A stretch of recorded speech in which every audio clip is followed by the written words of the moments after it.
Shalom, shalom, béni soit cette personne qui regarde cette vidéo. Nous sommes dans la semaine sainte, la semaine pascale. Et oui, il y a tellement de leçons à retenir dans la mort de Jésus-Christ de Nazareth, de sa résurrection. Il y a tellement de leçons à retenir, mais ce matin, je voudrais que tu retiennes avec moi deux grandes leçons. Et oui, vous vous souvenez, dimanche passé, c'était Rameau. Rameau qui est l'entrée triomphale de Jésus à Jérusalem. Matthieu 21, à partir du verset 9, nous raconte comment, quand Jésus est rentré à Jérusalem, il y avait ceux qui accompagnaient Jésus, la foule qui accompagnait Jésus, et ceux qui l'attendaient, donc ceux qui l'ont précédé, qui ont commencé à crier « Hosanna au Fils de Dieu ». Béni soit celui qui est le Messie. Hosanna au Roi de gloire. Donc, des gens qui ont célébré Jésus, la foule qui a élevé Jésus, qui ont chanté, si tu veux, qui ont fait la talakou de Jésus quand il rentrait à Jérusalem. Ça, c'était dimanche passé. Mais la Bible déclare que quelques jours après, ces mêmes personnes-là qui ont dit « Hosanna au Fils de Dieu », ont dit « Crucifiez-le à mort. Cet homme n'est pas le Messie ».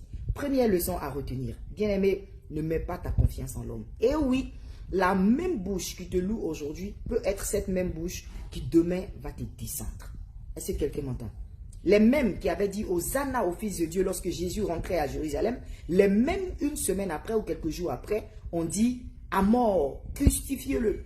La bouche qui te loue aujourd'hui peut être la bouche qui va te descendre demain. Malheur à celui qui met sa confiance en l'homme, a dit la parole de Dieu. Faites très attention.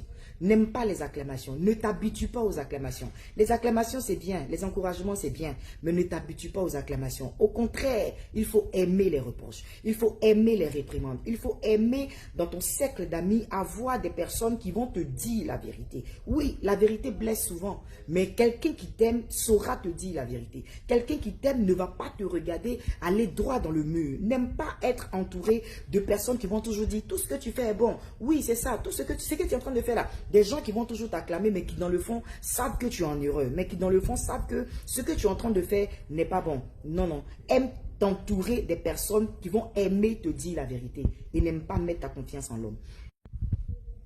Deuxième leçon à retenir. Souvenez-vous, Jésus a été livré par un proche. Jésus a été livré par un disciple, Judas Iscariote.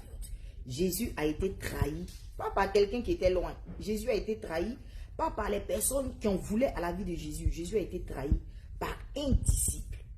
La deuxième leçon, c'est celui qui te connaît mieux qui peut te tuer. Et oui, il ne faut pas chercher loin. Celui qui peut te tuer, c'est celui qui te connaît mieux. Celui qui peut te tuer, c'est celui qui sait à quelle heure tu te réveilles. C'est celui qui a l'habitude de te parler. C'est celui qui connaît tes habitudes.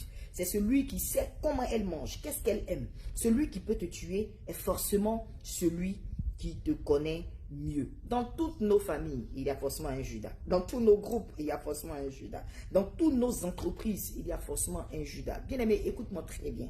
N'aie pas peur de ton ennemi. Parce que c'est lui qui est ton ennemi. Tu sais déjà que c'est ton ennemi. Donc tu sais comment tu marches. Tu sais comment l'éviter. Il faut plutôt avoir peur et prier Dieu pour l'ami qui se fait passer pour ton frère, ta soeur, mais qui en réalité est ton ennemi. C'est celui-là qui est le plus dangereux. Et oui, quelqu'un qui dit je suis ta soeur, quelqu'un qui dit je suis avec toi, mais qui dans son cœur, en réalité, espère te voir tomber, qui dans son cœur, en réalité, espère te voir en arrière, qui dans son cœur, en réalité, espère te voir à terre. Celui-là, c'est celui-là qui est à craindre. Donc, prie Dieu surtout.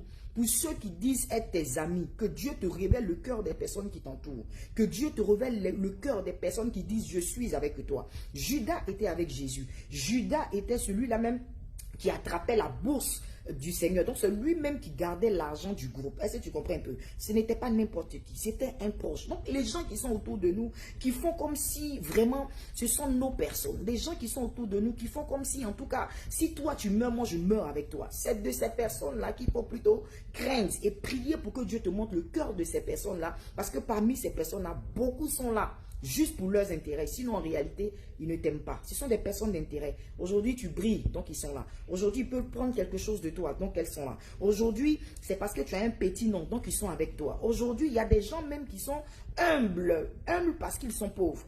Il n'est pas humble de nature, il est humble parce qu'il a besoin de toi. Mais demain, fais semblant de trébucher. Demain, fais semblant d'avoir un souci. Demain, quelqu'un problème même te touche. Tu vas voir le vrai visage de ces personnes. Alors, bien aimé, il faut retenir qu'il faut craindre plutôt celui qui se dit ami, mais qui en réalité est ton ennemi, le vrai. Et prier pour que Dieu te montre le cœur des personnes qui t'entourent. Que Dieu nous aide dans cette semaine sainte, que Dieu nous donne encore la révélation de cette semaine-là et que pendant toute cette période-là, tout ce qui est mort dans notre vie ressuscite, car c'est la Pâque, notre vie, notre célébration et notre victoire. Que Dieu te bénisse. J'espère que tu as retenu les 2 leçons. Shalom.